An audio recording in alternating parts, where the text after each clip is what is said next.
अस्सलाम वालेकुम नाज़रीन, आप देख रहे हैं प्रोग्राम दो टोक। मैं हूं किरण नाज। इमरान खान ने जब से ऑक्सफोर्ड यूनिवर्सिटी के चांसलर के इलेक्शन लड़ने का ऐलान किया है ना, तब से साबिक़ वज़ीर आज़म मुल्की और गैर मुल्की मीडिया की शह सुर्खियों में आ गए हैं। आज ब्रिटिश जर्नलिस्ट हैं कैथरीन बेंट, इन्होंने अपने मजमून में चंद वजूहात बयान किए हैं कि क्यों बानी PTI को ऑक्सफोर्ड का चांसलर नहीं होना चाहिए। उन्होंने लिखा है कि बानी PTI ने तालिबान की हिमायत की है, उसामा बिन लादेन को शहीद कहा है, सलमान रुश्दी को गुस्ताख करार दिया है, ख़वातीन के रेप से मुतल्लिक मुतनाज़ बयान दिया है और चांसलर के ओहदे पर फाइज शख्स को हर वक्त मैसर होना पड़ता है। लेकिन इमरान खान को तो 14 साल की सज़ा हो गई है, तो कैसे मैसर होंगे। इससे पहले नाजरीन, बरतानिया के एक और अखबार डेली मेल ने भी बानी PTI के लिए अपनी शह सुर्खी में डिसग्रेस का लफ्ज़ इस्तेमाल किया था। अखबार का दावा है कि बानी PTI के जेल से ऑक्सफोर्ड चांसलर का इलेक्शन लड़ने के ऐलान के बाद यूनिवर्सिटी को उनके खिलाफ ईमेल्स और एहतजाजी पिटिशंस मौसूल हो रही हैं। करप्शन केसेस में सज़ा याफ्ता शख्स का ऑक्सफोर्ड यूनिवर्सिटी जैसे तालीमी इदारे के चांसलर का इलेक्शन लड़ना नाकाबिल एहतराम है। इन खबरों के बाद हुक्मरां जमात यानी मुस्लिम लीग नून की जानिब से बानी PTI पर शदीद तनकीद हो रही है। बरतानवी नशरियाती इदारे इंडिपेंडेंट उर्दू की रिपोर्ट के मुताबिक ऐसा पहली बार नहीं हुआ है कि जब डेली मेल ने पाकिस्तान के किसी वज़ीर आज़म के लिए डिसग्रेस जैसे लफ्ज़ का इस्तेमाल किया हो। 2018 में नवाज शरीफ की गिरफ्तारी और 2019 में उनकी बरतानिया रवानगी के वक्त भी इस अखबार ने नवाज शरीफ के लिए डिसग्रेस का लफ्ज़ ही इस्तेमाल किया था। ऑक्सफोर्ड यूनिवर्सिटी के चांसलर के लिए जो इलेक्शन होने हैं वो 28 अक्टूबर को होने हैं, जिसके लिए उम्मीदवारों की जो हतमी फहरिस्त है वो अक्टूबर के पहले हफ्ते में शाये होगी। यहाँ पर सवाल ये बनता है कि बरतानवी मीडिया में इस तनकीद के बाद क्या खान साहब का नाम उम्मीदवारों की हतमी फहरिस्त में शामिल होगा? क्या ऑक्सफोर्ड यूनिवर्सिटी का बोर्ड उनके कागजात मुस्तरद कर सकता है? ऑक्सफोर्ड यूनिवर्सिटी चांसलर के मनसब के लिए ऐसे शख्स की नामजदगी की ख्वाह होती है जिसने न सिर्फ अपने शोबे में नुमाया कामयाबियाँ हासिल की हों, बल्कि उनकी खिदमात को बिलूम कदर की निगाह से देखा जाता हो। और चांसलर बनने की सूरत में वो शख्स न सिर्फ अंदरूनी मुल्क बल्कि आलमी सतह पर भी यूनिवर्सिटी की साख में बेहतरी के लिए काम करने पर आमादा हो। तो फिर क्या मामलात होंगे, इस पर बात करने के लिए पाकिस्तान तहरीक इंसाफ से भी नुमाइंदगी होगी आज प्रोग्राम में, और JUIFA से भी हमने दावत दी है। इसके साथ साथ राना एहसान अफजल साहब, कोऑर्डिनेटर बराए प्राइम मिनिस्टर, प्रोग्राम में साथ मौजूद हैं। आप तीनों मेहमानों की मैं शुक्रगुजार होंगी। राना साहब, मैं ज़रा आपसे बात का आगाज़ करना चाह रही हूँ ना सर, ये जो डेली मेल और फिर गार्जियन में लिखे गए कॉलम पर आपके हल्के में से यानी मुस्लिम लीग नून के लोग सोशल मीडिया पर बड़ा क्रिटिसाइज़ कर रहे हैं इस सारे मामले को, क्या सर आप इस डेली मेल के या गार्जियन के मतन से मुत्तफिक हैं? बिस्मिल्लाहिर्रहमानिर्रहीम। देखिए, डेली मेल ने तो ये भी नहीं बताया कि करप्शन परसेप्शन इंडेक्स में खान साहब की गवर्नमेंट जो थी वो 140वें नंबर पे थी, जो कि हाईएस्ट थी। उन्होंने ये भी नहीं बताया कि इनको लक़ब मिला था, बल्कि इनके सर का ताज था कि ये predator of press freedom index पे के प्रेडेटर है, इंडिपेंडेंस ऑफ प्रेस के। तो इसके अलावा बहुत सारे मामलात जो हैं वो इनके डेली मेल ने नहीं मेंशन किए। देखें, ये PTI की पुरानी मुहिम है जो ये लॉबियस्ट हायर कर करके इन्होंने पहले कांग्रेस US कांग्रेस के अंदर कोशिश की कि पाकिस्तान के मफादात जो हैं वहाँ उनके ख़िलाफ़ काम किया जाए। फिर UK में भी इन्होंने पार्लियामेंटेरियंस जो हैं वो लॉबियस्ट के ज़रिए अपनी आवाज़ वहाँ से उठाई। और ये भी जो है एक मीडिया स्टंट है, एक इंटरनेशनल जो इनका एजेंडा है कि नहीं, अभी तो जो कॉलम्स लगे हैं सर वो तो उनके खिलाफ लगे हैं ना। तो मैं तो उस हवाले से आपसे पूछ रही हूँ कि इस मतन से आप मुत्तफिक हैं? उल्टी पड़ गई, लेकिन उनकी नीयत कुछ और थी। जो अब देखें, वहाँ तो चीज़ें जो हैं वो हकायक जब सामने हैं, सबके सामने हैं कि किस तरह का ये इनका बर्ताव रहा है या क्या इनकी पॉलिसीज़ रही हैं, और उन पर तनकीद हो रही है। तो मैंने तो आपको कही कि काफ़ी चीज़ें तो वो मिस कर गए, उनको शायद इतनी डिटेल में ना बताऊं कि वो यहाँ पाकिस्तान में खान साहब क्या करते रहे। सर, हुकूमत हमें बताती है कि खान साहब जो हैं वो इसराइल के और यहूदियों के एजेंट हैं, जबकि जो हमें इन अखबारात के कॉलम से पता लग रहा है वो ये है कि वो शिद्दत पसंद हैं, इसलिए उन्हें चांसलर के ओहदे पर नहीं होना चाहिए।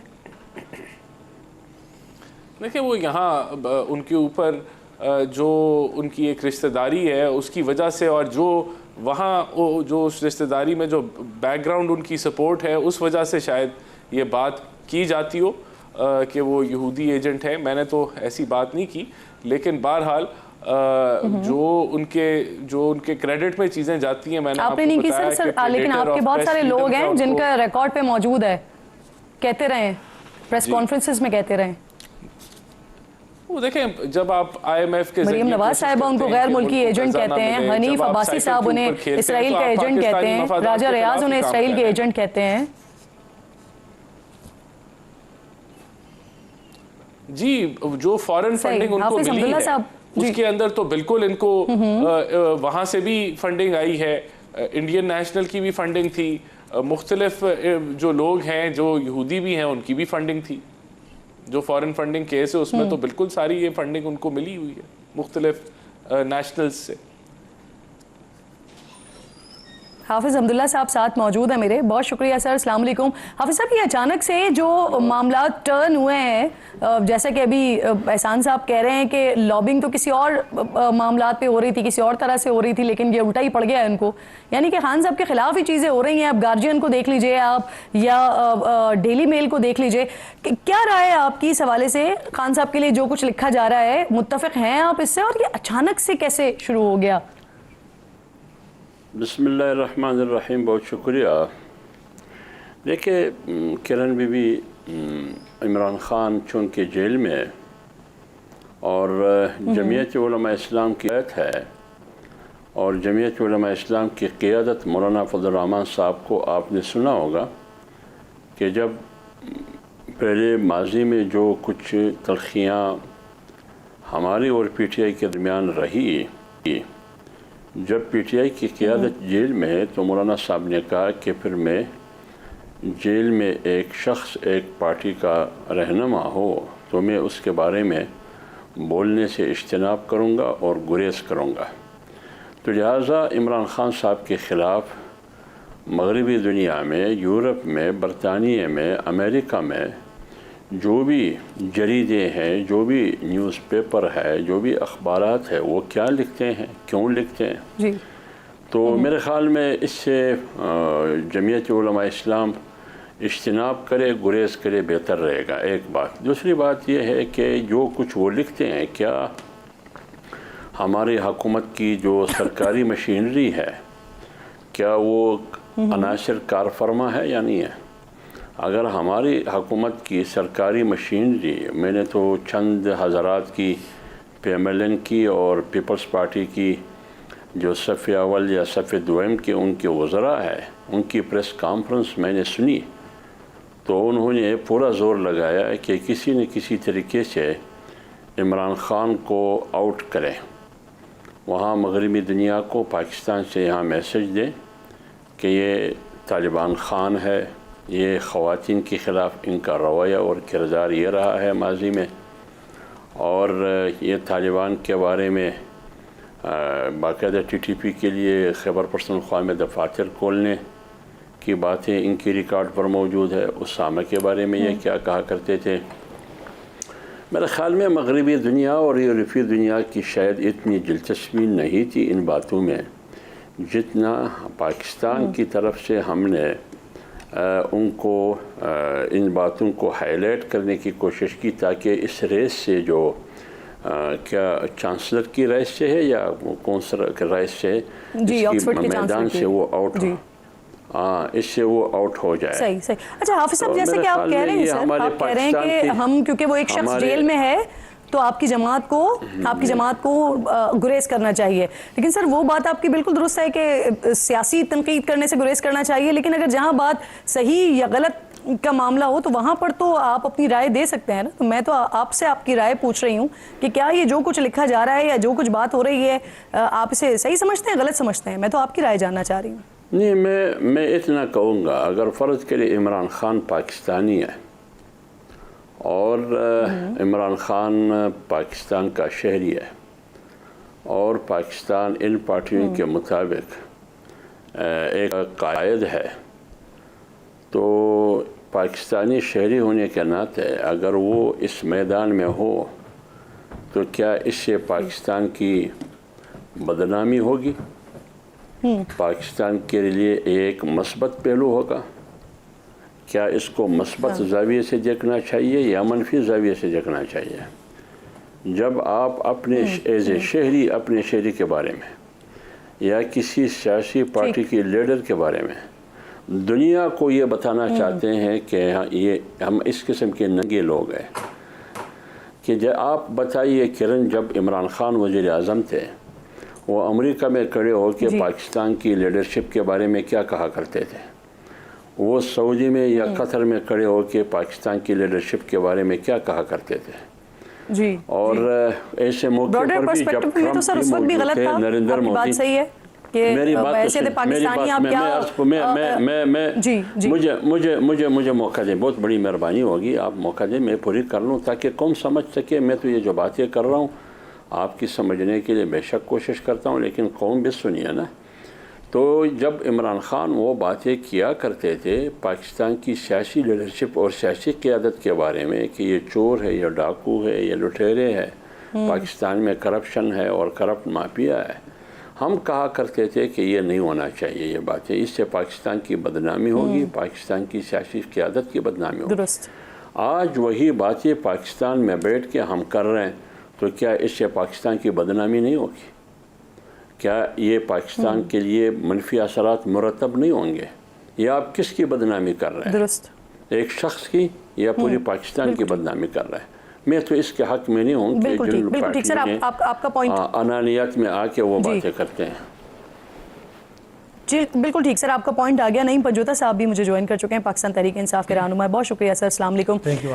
सर ये 28 अक्टूबर को होने वाइस चांसलर के लिए जो इलेक्शंस होने हैं खान साहब के लिए, अभी आज डेली मेल को देख लीजिए या गार्जियंस को देख लीजिए, जिस तरह के कॉलम्स वहाँ पे लिखे गए, 3-4 वजूहात उन्होंने बयान किए, उसमें से 3 वजूहात को तो चलिए निकाल दीजिए, वो किसी भी वजह से सही या गलत वो एक अलग डिबेट है, लेकिन एक अगर वजह पे बात कर लें तो वो तो वाकई दुरुस्त नज़र आती है कि एक शख्स जिसको अगर वो चांसलर के ओहदे पर है तो उसको अवेलेबल होना पड़ता है, लेकिन खान साहब को 14 साल की सज़ा हुई है, तो वो कैसे वहाँ पर अवेलेबल होंगे?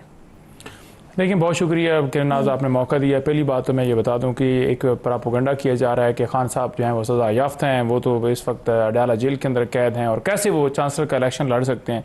पहली बात मैं क्लियर कर दूं कि इस वक्त खान साहब की कोई सज़ा भी इस वक्त पेंडिंग नहीं है। खान साहब मौजूदा सूरत हाल के अंदर किसी केस के अंदर इस वक्त जो है सज़ा याफ्ता नहीं, उनकी सज़ाएँ तमाम केसेस के अंदर सस्पेंड हो चुकी हैं, नंबर 1। नंबर 2 बात यह है कि वो इस वक्त जो पाबंद सलासिल हैं वो अगर बात की जाए तो तोशाखाना केस के अंदर हैं या फिर वो 9 मई के केसेस के अंदर है, और वो अभी तक कोई किसी तरह से वो ना साबित हुए हैं ना चले। तोशाखाना भी वो पार्ट 4 जो स्टार्ट किया गया, नैब का ये दूसरा केस है, और इसी तरह से 9 मई के केसेस हैं, उनमें बेल्स के लिए हमने अप्लाई किए हुए। तो वो इस वक्त सज़ा याफ्ता वो जो एक लगा रहे थे ना कि इनको सज़ाएँ हुई हैं और ये कैसे जाकर हो सकते हैं, और ये उनका नहीं है स्टेटस। नंबर 2 बात यह है कि जो वहाँ पर क्वालिफिकेशन है एज ए चांसलर की, तो उसके अंदर भी कोई कदगन नहीं है कि अगर एक बंदा सजा याफ्ता है, कन्विक्टेड पर्सन है, उसकी सजा मुअत्तल भी नहीं हुई, तो क्या वो लड़ सकता है या नहीं लड़ सकता? तो उनके अपने जो प्रोसीजर है उसके मुताबिक वो क्वालिफाई करते हैं कि वो फिर भी लड़ सकते हैं अगर जेल के अंदर है, सजा याफ्ता भी है। नंबर 2। नंबर 3 बात यह है कि जहां पर पूरे पाकिस्तान का नाम दुनिया में जा रहा है रोशन के एक चांसलर का इलेक्शन वहां पर लड़ रहे हैं इमरान खान साहब, वहां पर आप देख लें कि इस वक्त जो मुखालफीन है वो किस हद तक गिर चुके हैं कि वो ये समझते ही नहीं है कि एक आदमी जिसकी बदौलत जो है पाकिस्तान का नाम वहां पर एक अच्छे लफ्जों में एक अच्छे लफ्जों में आ रहा है, या वहां पर चांसलर का इलेक्शन लड़ रहे हैं, वो इस चीज के लिए लॉबिंग कर रहे हैं बाकायदा तौर पर। हमें ये कह रहे थे कि ये लॉबिंग करते हैं, वहां पर इन्होंने फार्म हाउस गया, कौन अब साबित हो गया ना कि कौन कर रहा है, और आज ये कह रहे हैं तो इनसे पूछे ना जिन्होंने करवाई है, यही कर रहे हैं जो आज इधर आकर प्रेस कॉन्फ्रेंस कर रहे हैं। लगा रहे हैं ना सर, इल्जाम कैसा? हमारे खिलाफ प्रेस कॉन्फ्रेंस की जा रही हैं, ईमेल्स यहाँ से भिजवाई जा रही हैं, और ईमेल्स यहाँ से ईमेल्स जा रही हैं, बिल्कुल जा रही हैं, PMLN वाले कर रहे हैं, भेज रहे हैं। और अभी जो है आप देखें कि दीगर लोग भी जो है वो सोशल मीडिया के ऊपर वो बता रहे हैं कि हम भी ईमेल कर रहे हैं, हम भी इनके अपने कारकुन वहाँ पर कर रहे हैं, और इन्होंने खुद करवाई हैं, और अभी भी ये हर जगह पर यही प्रोपेगेंडा कर रहे हैं प्रेस कॉन्फ्रेंस के जरिए, मुख्तलिफ जराये के जरिए। दूसरी जो सूरत हाल है इसके अंदर, अब देखें ये खुद तो क्वालिफाई कर नहीं सकते। नवाज शरीफ साहब की भी कोई इस तरह की कोई एहलियत नहीं है, क्योंकि वहाँ पर क्वालिफाई होने के लिए आपको किसी एक पेशे के अंदर आपकी महारत होना ज़रूरी है। तो वो खान साहब की अल्हम्दुलिल्लाह थी, इसी वजह से उन्होंने खुद जो है वो चूज़ किया। अब जितनी ये मर्जी करें लॉबिंग, उससे उनको फ़र्क नहीं पड़ता। नंबर 2 बात ये वैसे वो लॉबिंग की आप बात करें ना, आपकी बात देखें इस हद तक दुरुस्त है कि पाकिस्तान की बदनामी वाली बात है, लेकिन जिस वक्त ये जब टीम आ रही थी हमारे पास, उस वक्त जो लॉबिंग हो रही थी, या फिर अभी पिछले दिनों अमेरिका में जो कुछ होता रहा, जो लॉबिंग होती रही, उस वक्त हम आप लोगों को भी यही कह रहे थे कि ये पाकिस्तान की बदनामी का बाइस होती है कि आप अपने मामलात को लेकर उधर लेके जाएं। अभी भी आपकी बात से मैं एग्री कर रही हूं, जो भी कुछ हो रहा है कि बहैसियत पाकिस्तानी तो ये बदनामी की बात है। लेकिन सर अब प्रॉब्लम यह है कि आप जो बात कर रहे हैं कि सज़ा आज भी इमरान खान साहब अंदर हैं, अगर आपके मुताबिक मान लिया जाए कि उनके ऊपर कोई सज़ा नहीं है लेकिन फिर भी वो जेल में है, तो उसके साथ साथ जो ये उम्मीदवारों की हस्बी फहरिस्त है ये अक्टूबर के पहले हफ्ते में जारी होनी है। लेकिन एग्जैक्टली वही वाली बात कि खान साहब अभी पाबंद सलासल हैं। तो आपको लगता है कि वो ये जो बात की जा रही है, यूनिवर्सिटीज़ को ईमेल लिखी जा रही हैं, एतराज़ात उठाए जा रहे हैं, तो वो जो हतमी फहरिस्त होगी उसमें शामिल हो सकेंगे या ये प्रॉब्लमेटिक हो जाएगा उनके लिए? नहीं, कोई प्रॉब्लमेटिक नहीं होगा, ये बिल्कुल हतमी फहरिस्त के अंदर शामिल होंगे। और मैंने आपको बताया कि ये सिर्फ चंद बातें कह देना ना कि इनका जो है वो तालिबान के साथ अलग है, या उनको जनाब इनके लिए बड़ा अच्छा रिलीफ था और ये था और वो था, ये सिर्फ एक तोहमतें हैं। जहाँ पर ये बातें की जा रही हैं कि इमरान खान साहब ने पर्दे की क्यों बात की, तो आप ये देख लें कि ये किस हद तक जो एक फॉर एग्जाम्पल एक बंदा कहता है कि पर्दा होना चाहिए, तो उसमें कोई गुनाह भी नहीं है। अगर उसने कह दिया है तो आप जो है उस चीज़ को भी वहाँ पर उठा रहे हैं कि जनाब नहीं जी नहीं, ये तो पर्दे की बात करते हैं और आपके मुताबिक तो सूटेबल नहीं हो सकते। यानी किस हद तक आप गिर रहे हैं। जहाँ पर वो मदीना की रियासत की बात करते हैं, आप कहते हैं कहाँ पर मदीना की रियासत है, और अगर वो कोई जिक्र कर देता है किसी बात का तो आप कहते हैं जी कि नहीं देखें जी ये तो बिल्कुल यहाँ पर क्वालिफाई नहीं करता, तो इसने गलत बात की है, पर्दे की गलत बात कर दी है। तीसरी बात यह है कि इमरान खान साहब अगर जेल के अंदर हैं तो वो कोई ये नहीं है कोई जेन्युइन केसेस हैं, बल्कि पॉलिटिकल केसेस बनाए गए, झूठे केसेस बनाए गए। जो ही मामला किसी ओपन कोर्ट के अंदर जाता है तो वो सजा भी नहीं देती और ना उनको केस बचता है। तो पाबंदी सलासल ना, सवाल ये है, बिल्कुल ठीक आपका पॉइंट इस पर आगे आखिरी आपने जो चीज की थी लॉबिंग की बात की थी, देखें पता ने रिपोर्ट दी, उन्होंने कहा जी कि अमेरिका के अंदर जो है वो वेबसाइट इलेक्शन कमीशन की नजर नहीं आ रही थी और वहां पर लोगों ने कंप्लेन की। हमने जब अपनी आईटी के जरिए चेक किया तो वो साबित हो गया कि वाकई ये हो रहा है कि इलेक्शन कमीशन ने अपनी वेबसाइट वहां पर बंद की है। तो क्यों वेबसाइट बंद की है? अगर हम वहां पर हमने जाकर बात की है कि धांधली ज्यादा इलेक्शन हुआ है, डाका डाला गया है या पोलिटिकल विक्टिमाइजेशन की जा रही है, और इंटरनेशनल ऑर्गेनाइजेशन के अंदर जाकर हमने अगर बात की है तो हम उनका हिस्सा है, हम यूनाइटेड नेशन का हिस्सा है। जो करारदाद आई थी वो जुल्फी बुखारी साहब खुद इस चीज को अग्री कर चुके हैं कि जी हाँ उन्होंने पूरा का पूरा सिस्टम उसका बनाया था, जिसके बाद ये यूरोपीय पार्लियामेंट देखे ना उसके अंदर क्या है, सर चीजें तो थी ना, मुल्क से पाकिस्तान से। और यहाँ पर अगर बंदा जो है वो इलेक्शन कमीशन की वेबसाइट जो नहीं चल रही थी यूके में, आप कह रहे हैं यूके में और अमेरिका में, तो वो कैसे किसने बंद की थी? वो इलेक्शन कमीशन ऑफ पाकिस्तान ने वहां का एक्सेस रोका हुआ था। बिल्कुल इन्होंने बंद करवाई और इसी वजह से उन्होंने खुद बताया कि जनाब हमने अपनी आईटी के जरिए चेक किया और वहां पर साबित हो गया कि वाकई, और वहां पर लोग नुमाइंदे बैठे हुए ना सर, वो इसको कंफर्म कर देंगे। सर एक तो क्यों बंद करवाई हुई थी सर आप लोगों ने वहां पर ये websites election commission of Pakistan की, इंग्लैंड में भी और अमेरिका में भी? दूसरा ये कि लॉबिंग आप लोग कर रहे हैं सर, अब देखिए आप लोग लिख रहे हैं तो ये लेटर्स एंड ईमेल्स, उसकी जो वेबसाइट है वो हुकूमत नहीं बंद कराती, उसकी वेबसाइट इलेक्शन कमीशन खुद चलाता है और वो हुकूमत के ऊपर वो कह लें कि रिलाय नहीं करते उनकी वेबसाइट चलाने के लिए, क्योंकि वो आईनी तौर पे आज़ाद अदारा है, वो खुद उसको मेंटेन करते हैं। चले ऐसे बता दें बंद थी या नहीं थी सर वहाँ पे इलेक्शन? जी बंद थी वहाँ पर या नहीं? नहीं, मुझे तो ये भी नहीं पता, ये इनका प्रोपेगेंडा हो सकता है कि ये कह रहे हैं कि बंद है, लेकिन अगर वो बंद थी या नहीं थी मैं इसकी तस्दीक नहीं कर सकता, ये तो इलेक्शन कमीशन का नुमाइंदा बता सकता है, लेकिन उसकी वेबसाइट वही चलाते हैं, इंडिपेंडेंटली चलाते हैं, गवर्नमेंट ही चलाते हैं। ये भी बता दीजिए लेटर्स एंड ईमेल्स जो जा रही हैं वो आप लोग लिख रहे हैं, आप लोग करवा रहे हैं? नहीं, वो बिल्कुल भी हम नहीं करा रहे। बहुत सारे लोग हैं जो समझते हैं कि खान साहब का जिस तरह का रिकॉर्ड है तो उसके मुताबिक हो रहा होगा, लेकिन इसका हमें ना नॉलेज है ना हम इसको फॉलो कर रहे हैं।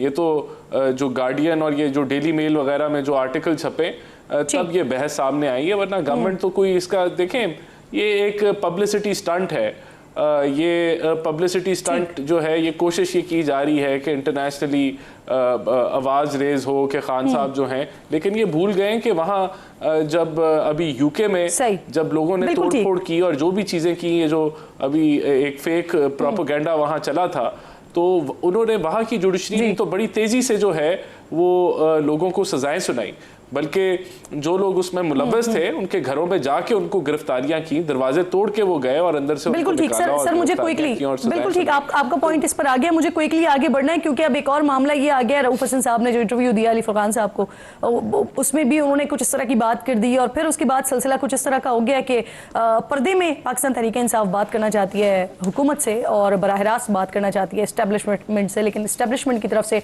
बड़ा वाज़ेह तौर पर बड़ा कैटेगोरिकली की चीफ साहब खुद ये कह चुके हैं कि ये मुनासिब लगता है कि सियासी जमातों से बात की जाए। तो अब आगे क्या होगा, किस तरह मामला चलेगा, जरा इस पर डिस्कशन को आगे बढ़ा लेते हैं। पहले मैं चाह रही हूँ राना साहब जरा आप इस पर जवाब दे दें, फिर मैं हाफिज साहब आपकी तरफ आती हूँ। सर पीटीआई ने वाजे किया है वो हुकूमत से बराह रास्त रब्ता नहीं करेगी, वो मुज़ाकरात अगर करेगी तो वो इस्टेब्लिशमेंट से करेगी और अगर हुकूमत से मुज़ाकरात होने तो वो अचकज़ई साहब उसके लिए रब्ता करेंगे। तो सर क्या पॉलिसी होगी आप लोगों की, अचकज़ई साहब से बात करेंगे या बराह रास्त शर्त है आप लोगों की तरफ से? सर नहीं, देखिए हुकूमत ने तो बल्कि प्राइम मिनिस्टर ने फ्लोर ऑफ द हाउस में कहा था कि मुल्क की बकौर तरक्की के लिए जो है वो हमें मिलजुल के बात करनी चाहिए, लेकिन इन्होंने उस ऑफर को रिजेक्ट कर दिया। देखें इनका मसला ये कहते हैं कि हमारी शर्त नंबर 1 से शर्त नंबर 5 तक आप माने तो फिर बातचीत शुरू होगी, वरना हम इस्टेब्लिशमेंट से बात करना चाहते हैं। तो ये इनका मौक़िफ़ है। हुकूमत जो है वो बिल्कुल अचकज़ई साहब से अगर इंगेज भी करती है तो उसमें कोई बुरी बात नहीं है और मेरा ख्याल है कि राना सनाउल्लाह साहब को ये जिम्मेदारी दी गई है, उस कमेटी के वो मेंबर हैं कि वो अचकज़ई साहब से बात करें। लेकिन हमें पता है इस चीज़ का, हमें बिल्कुल अंदाज़ा है कि खान साहब ने जब भी किसी को नुमाइंदा बनाया बातचीत के लिए या कोई भी वक्फ या कमेटी जो है तश्कील दी कि वो कोई मुज़ाकरात करें, तो खान साहब इस चीज़ के माहिर हैं कि वो आखिर में कालीन जो है वो पैरों के नीचे से खींच देते हैं। तो इस चीज़ का तो हमें बिल्कुल यकीन है कि आगे भी ऐसे ही होगा। बहरहाल हुकूमत क्योंकि उसकी जिम्मेदारी है तो हुकूमत इंगेज करने से पहले नंबर से 5 नंबर तक अगर शराइत वो चाह रहे हैं कि मान लें तो सर कोई बीच का रास्ता निकाल लें, 2-3 उनकी मान लें, 2-3 अपनी मनवा लें और फिर उसके बाद मामलात को अफ़हाम तफ़हीम से आगे ले चलें ना। हाफिज साहब कल मेरे प्रोग्राम में मौजूद थे बैरिस्टर अकील साहब और वो फरमा रहे थे, जी सर मैं आती हूँ दोबारा, और बाद में कोई शर्तों के ऊपर बात होती है कि ये शर्त या वो शर्त। ये इनको ज़रा इनकी क्योंकि ये बातचीत में बिलीव ही नहीं करते और ये इतने जमहूरियत पसंद हैं और जमहूरियत के अलमबरदार हैं कि ये हमारे से वैसे ही बात नहीं करना चाहते, ये इस्टेब्लिशमेंट से बात करना चाहते हैं। तो ये इनकी मर्जी है, अब इनको कौन समझाए। पूरे मुल्क में नफरत की सियासत और एक पोलराइजेशन का माहौल तो इन्होंने जमा बनाया हुआ है। साहब सर ये फरमाइए, हुकूमत पीटीआई के साथ भी बात कर रही है, एहसान साहब मुझे मौका दीजिए ना प्लीज। सर बात हो रही है पीटीआई के साथ भी और मुज़ाकरात हो रहे हैं पीटीआई के आपके साथ भी हुकूमत के साथ भी। कल बैरिस्टर अकील साहब प्रोग्राम में साथ मौजूद थे जब वो मुलाकातें हुई हैं, पीएम साहब की मुलाकात हुई है, प्रेसिडेंट साहब की मुलाकात हुई है, बाकायदा बंदूक का तोहफा भी दिया गया है मौलाना साहब को। तो बता रहे थे कि मौलाना साहब ने सोचने के लिए वक्त मांगा है और साथ साथ वो ये भी कह गए हैं कि ऑफर्स ऐसी करनी चाहिए या ऐसी होना चाहिए कि फिर सामने से इनकार ना हो सके। तो सर क्या ऐसी ऑफर कर गए हैं वो जो सोचने के बाद इनकार का मार्जिन नहीं छोड़ा आपके पास? नहीं, देखिए किरण के मौलाना साहब को बिल्कुल पीटीआई वाले भी बार बार मिलने के लिए आए, वो तशरीफ़ ला चुके हैं, हमने बिल्कुल उसको वेलकम किया है।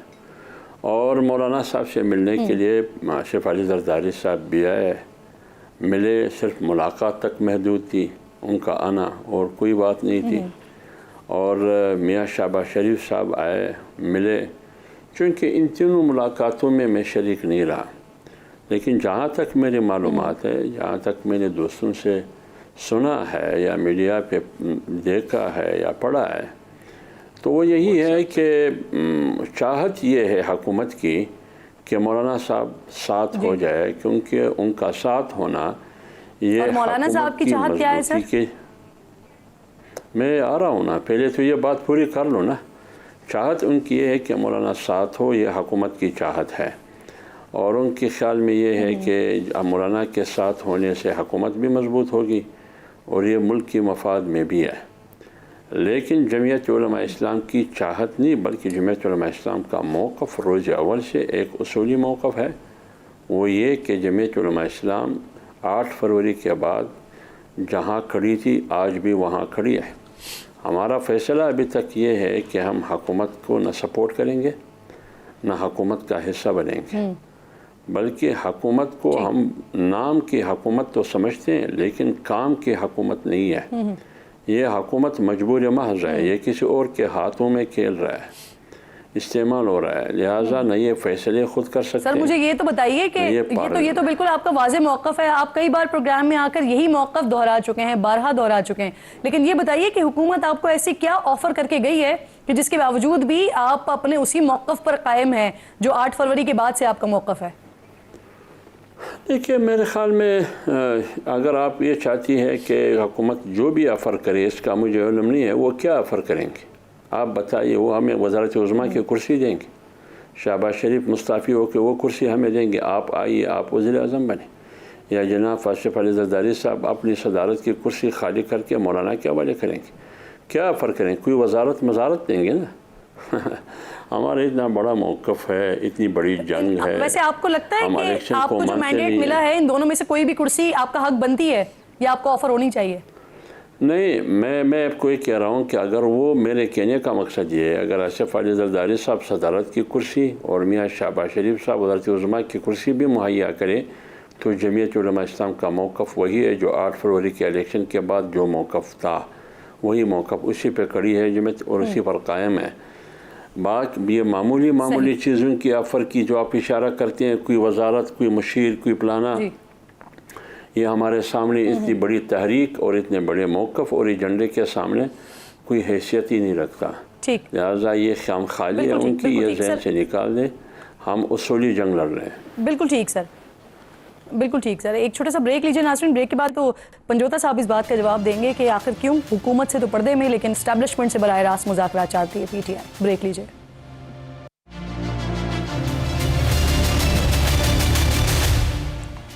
प्रोग्राम में एक बार फिर आपको खुशामदीद कहूँगी नाज़रीन।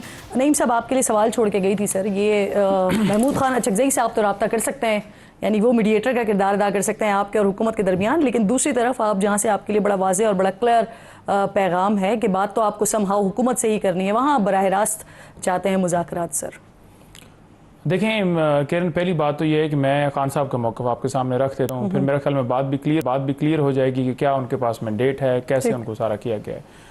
भाई कि तहरीक तहफ़्फ़ुज़ आईन पाकिस्तान जो आपने देखा कि हमारी एक इत्तेहाद है, उसके सरबराह हैं वो, नंबर 1। नंबर 2 बात यह है कि उनको बिल्कुल टास्क दिया गया है। नंबर 3 बात यह है कि पॉलिटिकल जमातों से 3 जमातों के अलावा जिन्होंने मैंडेट चोरी किया है, जिन्होंने फार्म 47 के मुताबिक जिनको जितवाया गया है, डाका डाला है 8 फरवरी को, बल्कि 8 को तो हम जीते हुए थे, 9 को, तो उनके साथ बात नहीं हो सकती, जिसमें PMLN पीपल्स पार्टी और MQM, तो इनके साथ बात नहीं। इसके अलावा खान साहब ने कहा है कि पॉलिटिकल जमातों से बात और डेफिनेटली इस्टेब्लिशमेंट से बात की अगर बात कीजिए ना तो ये कहा जाता है कि देखें उधर ये कहते हैं कि सियासत में वो मुदाखलत ना करें, फिर बात उनसे क्यों करते हैं।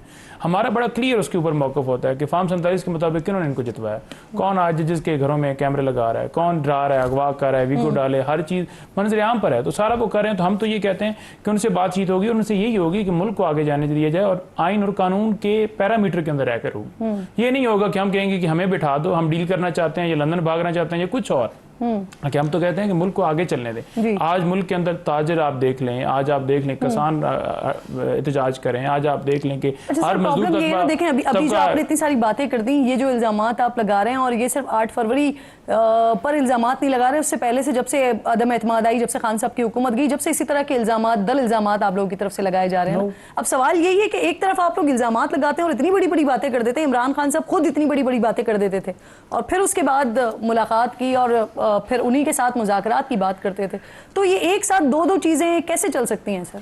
देखें, आपने देखा होगा कि पाक आर्मी की तरफ से एक बयान आया था जिसमें उन्होंने कहा था कि आज से हम फौज जो है आज से सियासत के अंदर मुदाखलत नहीं पॉलिटिकल लोग जाए, ठीक है जी, कि वो मुदाखलत नहीं करेंगी, यानी कि इससे पहले वो करती थी। साबिक चीफ ने अपनी लास्ट स्पीच में ये बात कही, मैं यही गुजारिश करूं साबिक चीफ ने, तो यही कहा गया ना कि हमने आज के बाद जो है किसी तरह पॉलिटिकल मामलात में मुदाखलत नहीं करेंगे। इट्स मीन माना गया कि पहले होती रही, और ये PMLN बाकी भी कहते रहे जी कि उसको लाया गया, इसको लाया गया, हमें पहले लाया गया, और उससे पिछले जो है पीपल्स पार्टी वाले उनको कहते थे, वो जो नून लीग वाले हैं वो पीपल्स पार्टी वालों को कहते थे कि आपको 9 के अंदर लाया गया, तो यानी कि मुदाखलत होती रही।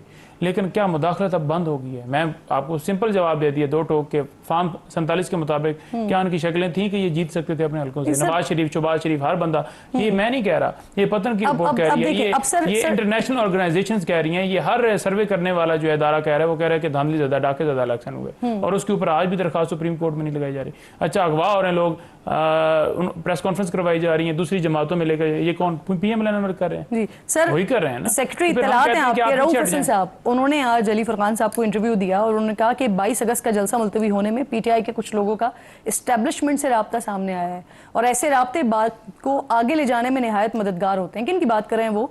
वजीर आला केपीके की या फिर मुलाकात करने वाले बैरिस्टर गौहर साहब या आजम सवाती की? किसकी बात कर रहे हैं वो? देखिए, बात जिसकी भी कर रहे हो, लेकिन खान साहब ने जो जलसा मुलतवी किया है वो सिर्फ और सिर्फ मुल्क के अंदर जो है वो नहीं चाहते थे कि अनारकी हो और उन्होंने मैसेज दिया कि हम कानून और आइन की बालादस्ती के ऊपर यकीन रखते हैं और उन्होंने इस चीज़ को भी देखा कि मजहबी जमातें इस्लामाबाद के अंदर आई हुई हैं, साथ बांग्लादेश की टीम आई और एक आखिरी वार्निंग के साथ मुलतवी किया गया कि पहले भी हमारे 2 जलसे मुलतवी आपने किए, हमने NOC हमें दी गई और अब दोबारा ऐसा ना कीजिए और हमने अब आखिरी टाइम के लिए की। आज भी हमारी मीटिंग हो रही है और हमारे डे टू डे मीटिंग्स कर रहे हैं, लेकिन दूसरी तरफ पंजाब के अंदर मुख्तलिफ जगहों के ऊपर छापे, गिरफ्तारियां जो हैं वो शुरू हो गई हैं। वो नहीं चाहते कि किसी सूरत ये जलसा कामयाब हो और हमें लग रहा है कि जो आज से ही ऐसे मामला हो गए हैं, हो सकता है मौके के ऊपर जाकर ये NOC कैंसिल करें।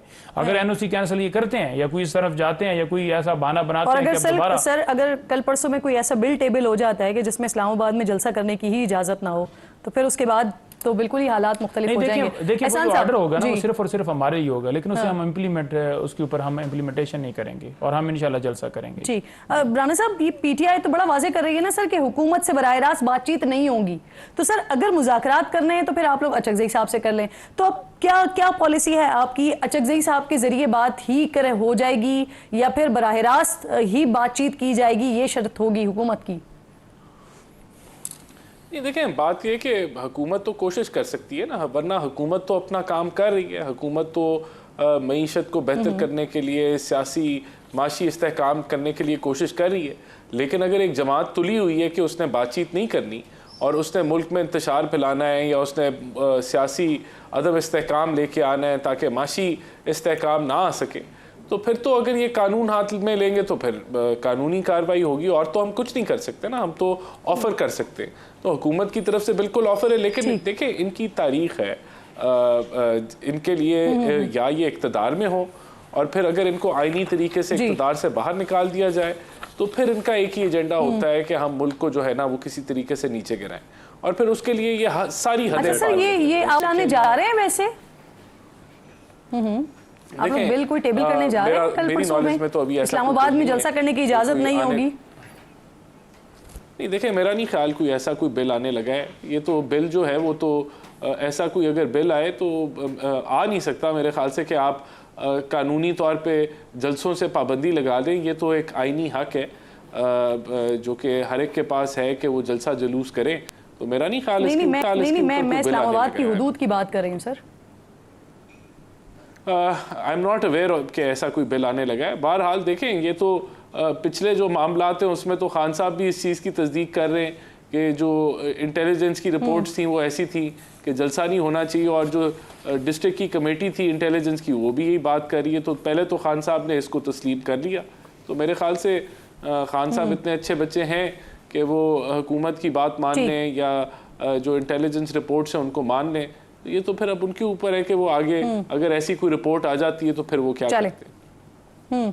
लेकिन इस बार वो बड़ा कैटेगोरिकली अपने लोगों को कह चुके हैं अब तक की इत्तलात के मुताबिक कि 8 सितंबर को अगर मैं भी मना करूं तो आपने जलसे से बाज नहीं आना, रुकना नहीं है, जलसा तो होना है। तो अब लेट्स सी कि आप लोग इनके लिए कितना स्पेस क्रिएट करते हैं, ये लोग आपको कितना स्पेस देते हैं। सर मुझे ये बताएं, मैं क्विकली जरा आगे बढ़ना चाह रही हूँ। एहसन साहब आपसे ही पूछ रही हूँ, आज कुछ खबरें चल रही थी कि IPPs के हवाले से जो कायम तहकीकाती कमेटी है उसने 13 IPPs मालिकान को कल इस्लामाबाद में तलब कर रखा है और यह फैसला उन्होंने जो किया है वो प्लांट्स का दौरा करने, उनका डाटा और रिकॉर्ड इकट्ठा करने के बाद किया है। जरा इस मामले के हवाले से बता दीजिएगा। देखें, एक कमेटी तश्कील दी गई थी जो बड़ी डिटेल के अंदर ऑडिट कर रही थी जो 1994-2002 के जो IPP के मुआहदे हैं, जो उनको डिटेल में बारीक बीनी से उनको देख रही थी कि कहाँ फ्लॉज हैं, कहाँ उनकी तरफ से कमिटमेंट्स पूरी नहीं हुई, किधर स्पेस निकलती है, तो उसकी अब एक मेरे ख्याल से एक पहली जो रिपोर्ट है वो तैयार हो चुकी है, तो वो मेरे ख्याल से प्राइम मिनिस्टर को पेश की जाएगी और फिर देखा जाएगा कि आगे कैसे बढ़ना है। हुकूमत तो IPPs के हवाले से बड़ा सीरियस काम कर रही है। चाइनीज़ IPP हो तो उसकी डेट प्रोफाइलिंग पे काम हो रहा है। ये जो 94 और 2002 की IPPs हैं उनको माइक्रोस्कोपिकली उनका ऑडिट जारी है। तो बिल्कुल हमारी कोशिश है कि कोई मुमकिन रिलीफ अगर निकल सके तो वो हम आवाम को दें और इस पे काम जारी है। सही। हाफिज साहब, ये जो किसान इत्तेहाद है उन्होंने एक ऐलान किया है, ये बुध के रोज जो IPPs के मालिकान हैं उनके घरों और दफातर के सामने एहतजाज का ऐलान कर रहे हैं। तो सर JUI क्या सोच रही है, इस पर कोई मौक़िफ़ रखते हैं आप? और अगर बात घरों के सामने एहतजाज तक पहुंच गई है तो समझते हैं सर कि आने वाले वक्त में हालात बिगड़ सकते हैं? देखिए बीबी, बात यह है कि बुनियादी तौर पर एहतजाज तो हर पार्टी की, हर कम्युनिटी की बुनियादी हक है, एक जमहूरी हक है। अब सवाल ये है कि किसी के घर के सामने एहतजाज करना या किसी चारदीवारी को हिसार में लाना और चादर और चारदीवारी की तक़द्दुस को पामाल करना, मेरे ख़्याल में ये मुनासिब नहीं है। बेशक एहतजाज करे, बाज़ारों में करे, शाहराहों में करे, चौकों में करे, पूरी पाकिस्तान में करे, शटल डाउन करे। आपको याद होगा 28 अगस्त को बिज़नेस कम्युनिटी ने शटल डाउन का हड़ताल का ऐलान किया था पूरे मुल्क में। जमीयत उलमा इस्लाम ने उसकी हिमायत का ऐलान किया। आज अगर वो ऐलान करती है और कहते हैं कि हम उन मालिकान के घरों के सामने एहतजाज करेंगे या उनको हिसार में लेंगे, इस सिलसिले में पार्टी का मौक़िफ़ तो अभी तक नहीं आया है। लेकिन मेरी ज़ाती राय ये है कि किसी के घर के सामने या किसी के घर के हिसार में, ये मेरे ख़्याल में हमारी रिवायत के ख़िलाफ़ है, ये मुनासिब नहीं है। अलबत्ता जो एहतजाज है वो जमहूरी हक है हर कम्युनिटी की, हर सियासी पार्टी की। सही, ठीक। अच्छा नईम साहब, ये PTI IPPs पर ऑब्वियसली तनकीद करती रही है, लेकिन इन मालिकान में जिनके घरों पर अब एहतजाज की बात हो रही है उनमें पाकिस्तान तहरीक इंसाफ के लोग भी शामिल हैं जो कि बाकायदा तौर पर हुकूमत का हिस्सा रहे हैं। तो क्या आप उनसे भी मुतालबा कर रहे हैं ये जो कैपेसिटी पेमेंट की मद में पैसे लिए जा रहे हैं या लिए जाते रहे हैं उनसे दस्तबरदार हो जाएं?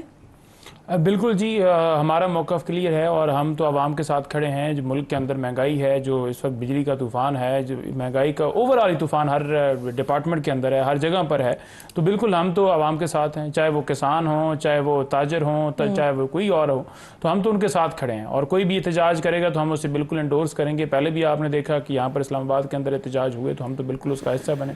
जमात इस्लामी वाले आए, उनका भी हिस्सा बने। तो जो बंदा भी मुल्क के अंदर कानून और आइन की बालादस्ती के लिए करेगा या लोगों के लिए करेगा, कुछ भी निकलेगा, कहीं पर भी आएगा, तो हम उसे सपोर्ट करेंगे। लेकिन आप देखें ना कि जब एक इलीजिमेट गवर्नमेंट बैठी होती है जिसको आवाम ने मैंडेट ही नहीं दिया होता, तो वो परफॉर्म नहीं कर सकती, क्योंकि उनके पास आवाम का एतमाद नहीं होता। और अगर आवाम का एतमाद हो तो बाहर की दुनिया भी आती है और बाहर के लोग भी आते हैं, आपके मुल्क के अंदर इन्वेस्टमेंट आती है। अगर जायज हुकूमत हो तो डेफिनेटली उनके पास आप अपने लोगों से मुतालबा कर रहे हैं, आप कह रहे हैं कि कैपेसिटी पेमेंट से दस्तबरदार हो जाए। बिल्कुल जी, अगर किसी जगह के ऊपर जो है वो पाकिस्तान तहरीक इंसाफ का कोई होगा तो उसके लिए बिल्कुल हमारा क्लियर मौक़िफ़ है और हम बिल्कुल कहेंगे, कोई इसके ऊपर दो राय है ही नहीं और हम तो आवाम के साथ खड़े हैं। बिल्कुल ठीक। वैसे आपने चाइना का तस्करा किया तो मुझे याद आया, एहसान साहब जरा ये कंफर्म कर दीजिएगा, जियो न्यूज़ खबर चला रहा है कि जो CPEC के तहत ये पावर प्लांट्स लगे थे उन्होंने भी रज के इजाफी मुनाफाखोरी की है। सर ये उस रिपोर्ट में जो आज पेश की गई है उसमें सामने आया है, कंफर्म कीजिएगा इसे प्लीज़। नहीं, देखें, मैंने तो कोई ऐसी रिपोर्ट पढ़ी नहीं है और CPEC के मुआहदे जो हैं उसमें से बहुत ज़्यादा G2G के मुआहदे हैं। तो मेरे ख़्याल से हमें जब तक कोई हतमी इस तरह कोई फैक्ट्स ना आ जाएं तो हमें बात नहीं करना चाहिए, क्योंकि पाक चाइना दोस्ती जो है वो बड़ी गहरी है और ये G2G मुआहदे हैं, इसके अंदर गवर्नमेंट टू गवर्नमेंट जो है वो डीलिंग हुई है। तो मेरा नहीं ख्याल ऐसा कुछ है। बहरहाल और हम जो डेट रीप्रोफाइलिंग है उसके ऊपर काम जारी और वो चल रहा है। ऐसे कोई हकायक आए हतमी तौर पे तो ज़रूर उन पे बात की जा सकती है, लेकिन इस वक्त मैं ऐसी किसी चीज़ पे कमेंट नहीं करना चाहूँगा जो अभी बिल्कुल क्लियर नहीं है और सामने नहीं आई। ठीक, लेकिन सर कुछ चीज़ें आपके सूबे में जहां हुकूमत है आपकी पीटीआई की, वहां पर कुछ चीज़ें सामने आई हैं, जैसे केपीके में जो करप्शन के हवाले से बात हुई, शकील खान साहब का मौक़िफ़ भी सामने आया है। वो कह रहे हैं कि जुडिशल इंक्वायरी करवा लें और कह रहे हैं कि हुकूमत चाहे तो उनके खिलाफ नैब से भी तहकीकात करवा ले। तो क्या सर पीटीआई, क्योंकि आप लोग ये कह रहे हैं कि करप्शन की है उन्होंने, इस वजह से उनको कैबिनेट से निकाला गया है, तो फिर आप लोग अपने वजीर के खिलाफ कोई तहकीकात का मुतालबा करेंगे, तहकीकात करेंगे या नैब जाएंगे, सर क्या करेंगे? देखिए, पहली बात तो ये है कि शायद आपको थोड़ी सी इन्फॉर्मेशन उस हवाले से मैं मज़ीद दे दूं। पहली बात तो ये है कि जो 3 मेंबर कमेटी बनी थी जो खान साहब ने बनाई थी, उसमें ब्रिगेडियर मुसद्दक साहब भी थे, काजी अनवर साहब थे और शाह फरमान साहब थे। उन्होंने तमाम हकायक देखे और सारी चीज़ें उनके सामने लाई गई और उसके बाद जो भी उन्होंने देखा, देखिए हम तो उस कमेटी के अंदर नहीं थे, डेफिनेटली उनके पास शवाहिद है, उसके मुताबिक उन्होंने फैसला किया। जब फैसला किया तो उन्होंने बिल्कुल कहा कि बिल्कुल इनको जो है वो फारिग किया जाए। और ये आप देख लें, नहीं उस कमेटी को तो वो मानते ही नहीं ना। देखें, वो नहीं मानते, ठीक है, वो उनको इतराज़ हो सकता है। मेरे खिलाफ अगर कोई कमेटी बनती है और मैं नहीं मानता तो मुझे भी मेरा इतराज़, मेरा हक है और यही जमहूरियत है। अगर उनका इतराज़ है, एक और चीज़ बता दें, जो आपने मशीर निकाली मशाल यूसुफ जई साहिबा को, उनको गवर्नर साहब को आप लोगों ने समरी भेजी, उसमें सर उनके हवाले से ज़रा बताइएगा उनको क्यों निकाला गया है? करप्शन चार्जेस हैं उनके ऊपर, या अपने ओहदे का इख्तियारात का गलत इस्तेमाल कर रही थी, या बुशरा बीबी साहिबा का इस्तेमाल कर रही थी नाम, वो क्यों निकाला गया? नहीं, देखें, मिशाल यूसुफ जई की अगर बात की जाए तो उसने बड़ा अच्छा काम किया है लीगल फर्टर्निटी के अंदर, उसने बड़ी कोऑर्डिनेशन के अंदर और सारा। देखिए, अभी भी वो बीबी साहिबा की फोकल पर्सन है। जहाँ तक उनके ओहदे की बात है तो मेरे इल्म में अभी तक नहीं आया कि उन्हें निकाल दिया गया है। और अगर कोई इस तरफ जाते भी हैं तो मेरा ख्याल में उस हद तक होगा कि वो जो है यहाँ पर अपना फोकस रखें। आप अपने मुखालिफिन की बड़ी खबर रखते हैं, लेकिन आपको ये नहीं मालूम सर 4 दिन हो गए हैं गवर्नर साहब को समरी भेजी हुई है। लेकिन समरी का मुझे भी पता चला था कि भेजी गई है, लेकिन जब तक उसका नोटिफिकेशन मेरे सामने नहीं आएगा तो मैं क्यों अपने कुलीग के ऊपर कहूं कि इसे फौरन जो है वो निकाल दो। एक बंदा एक अच्छा काम कर रहा है, उसने बड़ा वहां पर काम किया है। अब रमजान के अंदर बड़ी उन्होंने एक्टिविटीज की हैं, लोगों के घरों में राशन पैसे पहुंचाए हैं और लोगों को बड़ी खिदमत की है। इसी तरह से देखिए एक टीम वर्क होता है, लेकिन किसी सूरत भी मैंने ये नहीं सुना, ना ही इस तरह का फोकल पर्सन है बुशरा बीबी साहबा, बिल्कुल ताहाल हैं जी, बिल्कुल हैं जी, और उनको उस ओहदे से नहीं हटाया गया और अभी भी वो बिल्कुल आ जा रही हैं और उन्होंने बड़ी अच्छी अपना खिदमत दी हैं पाकिस्तान। सर वैसे उनकी समरी जो है वो गवर्नर साहब को भिजवाई हुई है। बहुत बहुत शुक्रिया, आप तीनों मेहमान प्रोग्राम में मेरे इंतहाई साथ मौजूद थे। क्विकली नाज़रीन आगे बढ़ती हूँ। कराची यूनिवर्सिटी के सिंडिकेट के रुकन हैं डॉक्टर रियाज अहमद को कल मुबैना तौर पर हिरासत में लेकर 7 से 8 घंटे मुख्तलिफ पुलिस स्टेशन पर रखा गया। उनका इल्ज़ाम है कि वो सिंडिकेट की मीटिंग में शिरकत के लिए निकले थे कि अचानक उन्हें हिरासत में ले लिया गया, जहां एक जज की डिग्री से मुतल्लिक फैसला होना था। मैंने कहा कि जनाब आज सिंडिकेट है और उसमें एक हाई कोर्ट के जज हैं जिनके अनफेयर मीन्स की कार्रवाई पेश की जा रही है। उस कार्रवाई के बारे में सिंडिकेट को कुछ नहीं पता, सिर्फ एक सादा कागज लगवा इनके खिलाफ कार्रवाई आपके सामने पेश की जाएगी। मैंने यही लिखा उसके अंदर कि टीचर सोसाइटी को और सिंडिकेट के दीगर अरकान मेरी तरह इस पर आवाज उठानी चाहिए कि यूनिवर्सिटी के ऊपर दबाव डाल के काम कराने की कोशिश की जा रही है। मैं घर से निकला हूँ 1:30 बजे, 3 गाड़ियों ने मुझे आगे से रोका, इधर पीछे से रोका और मुझे बिठाकर ये लोग लेकर गए। सिर्फ इस बात का इंतजार हो रहा था कि वो जो सिंडिकेट हो रही थी 3 बजे वो खत्म होती। ये अनफेयर मीन्स का तरीका ये होता है कि कमेटी पहले उस उम्मीदवार को बुलाती है और से पूछती है भाई आपकी डिग्री है जाली है, आप बताएं सही है कि नहीं, उसको सुनवाई का मौका देते। तो मालूम हुआ कि अनफेयर मीन्स कमेटी ने तो उनको बुलाया ही नहीं। हर साल 50-60 स्टूडेंट्स का अनफेयर मीन्स का केस होता है, हर स्टूडेंट को बुलाया जाता है। दूसरी तरफ नाज़रीन फिर सिलसिला कुछ इस तरह के हुआ कि उन्होंने कहा कि पूछगछ के लिए तलब किया गया था। इसी मामले पर Jamia Karachi syndicate member doctor Mohammad Hasan Auj का अहम तरीन बयान आया है सामने, जिसमें उन्होंने डॉक्टर रियाज के इल्ज़ामात को रद्द करते हुए कहा है कि सिंडिकेट की कार्रवाई में किसी किस्म का प्रेशर नहीं था। ये फैसला जो था वो दस्तावेज़ात को देखते हुए और सबूतों को मद्देनज़र रखते हुए तमाम मेंबरान से मुत्तफ़ा तौर पर किया है, जिसमें जज की डिग्री जाली करार पाई है। जामिया कराची की प्रेस रिलीज़ के मुताबिक इन फेयरमैन्स कमेटी की सिफारिशात की मंजूरी दे दी गई है, जिसमें डिग्री और इनरोलमेंट कार्ड मनसूखी करने की तजवीज़ पेश की थी, लेकिन प्रेस रिलीज़ में किसी उम्मीदवार का नाम नहीं बताया गया। 2 माह कबल नाज़रीन सोशल मीडिया पर एक ख़त अचानक से गर्दिश करने लगा था, जिसमें मुबैना तौर पर जामिया कराची के इम्तिहानात के कंट्रोलर की तरफ से एक जज की कानून की डिग्री के हवाले से बात की गई थी। ख़त में लिखा गया था कि उम्मीदवार ने 1991 में इनरोलमेंट नंबर 5968 के तहत LLB की डिग्री हासिल की। लेकिन उनका एडमिशन इनरोलमेंट नंबर 7124 के तहत हुआ था। यहाँ मजीद हैरान कुन बात यह है कि इम्तियाज़ अहमद नामी उम्मीदवार ने 1987 में इसी इनरोलमेंट नंबर के तहत दाखिला लिया था, जिसके तहत जज को डिग्री जारी की गई थी। ख़त में डिग्री को जाली करार नहीं दिया गया था, लेकिन उसे गलत करार दे दिया गया था, जिसमें वजाहत की गई कि यूनिवर्सिटी पूरे डिग्री प्रोग्राम के लिए एक इनरोलमेंट नंबर जारी करती है, जिससे तालिब इल्म के लिए एक प्रोग्राम के लिए 2 इनरोलमेंट नंबर रखना नामुमकिन बात है। इसी पर बात करने के लिए मेरे पास प्रोग्राम में साथ मौजूद होंगे हसन औध साहब। एक छोटा सा ब्रेक लीजिए, ब्रेक के बाद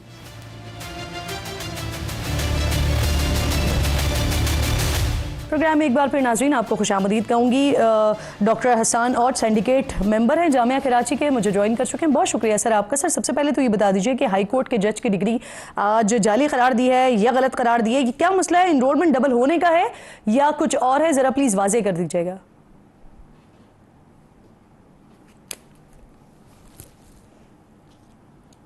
डॉक्टर हसन औध साहब साथ मौजूद होंगे क्योंकि ये एक अहम मामला है। कुछ दिनों पहले ये सारा मामला सोशल मीडिया पर भी आया था कि जिसमें हसन औध साहब जो डिग्री का मामला है उसके बारे में यूएफए में हमारी एक अनफेयर मीन्स की कमेटी होती है, जो कि स्टैट्यूट्स में लिखा हुआ है, उसी कॉन्स्टिट्यूशन 12 रुकनी टीम होती है, उसकी मेंबर्स होते हैं और उसमें वो फैसला करते हैं स्टूडेंट्स की चीज़ों के देख के, रिकॉर्ड्स देख के।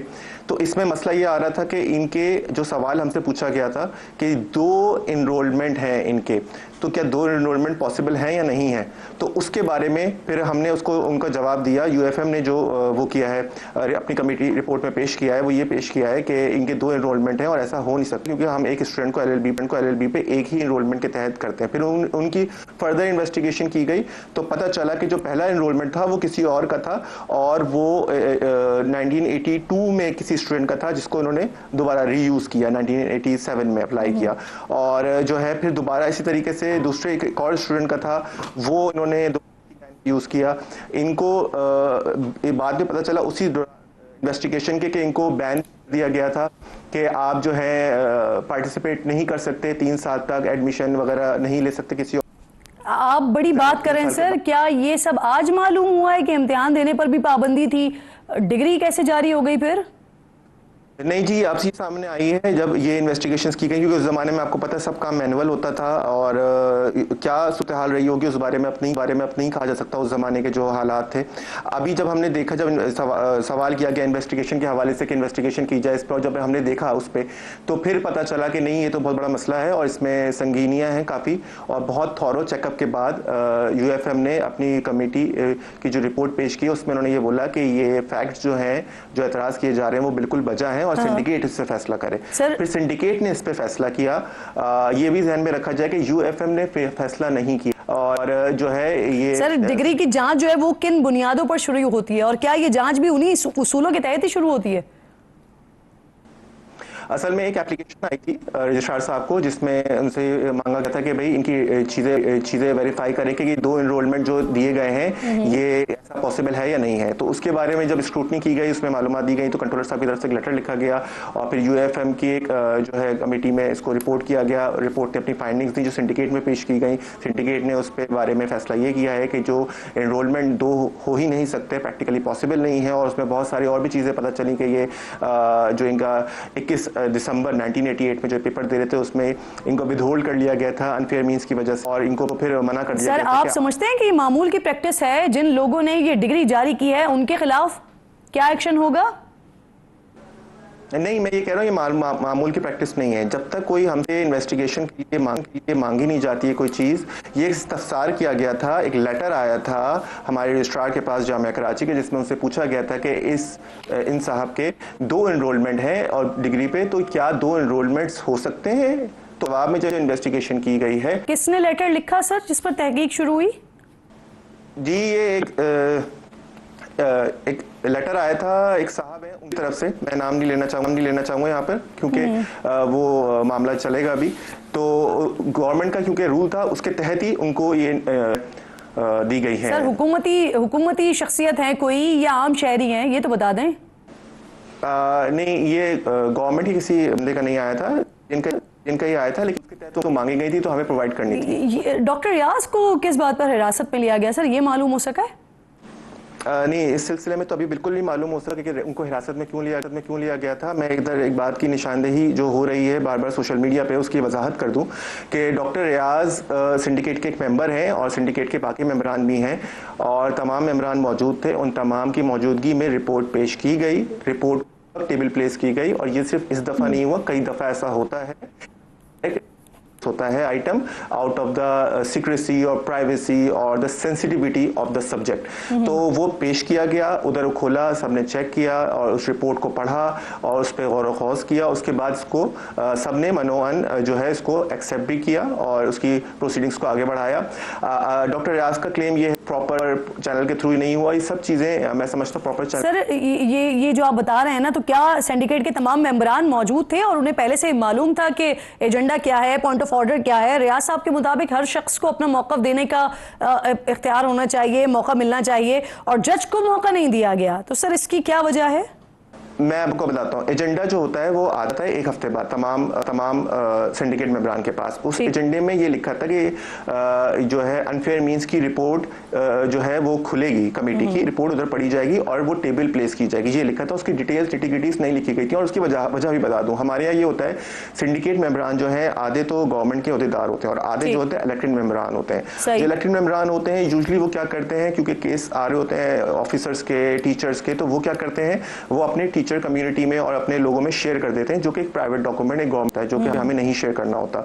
उस प्राइवेसी को रखने के लिए कि नहीं सर, अब आखिर में ये बता दीजिएगा, अब आप क्या समझते हैं कि डिग्री जाली है या गलत है और फिर इसके बाद तरीक़ेकार क्या होगा? सर देखें, बहुत अच्छा सवाल आपने किया है। बहैसियत शहरी और बहैसियत एक एक्टिविस्ट भी मैं ये समझता हूँ कि हम सब इंसान जो हैं और ख़ासतौर पर पाकिस्तान के शहरी हैं, जब हम सब इंसाफ के मुतकाज़ी होते हैं तो हम सबको मेरिट हम सब पे लागू होता है। जब मैं किसी से मेरिट का मुतालबा करता हूँ तो मुझ पर भी मेरिट लाजिम होता है।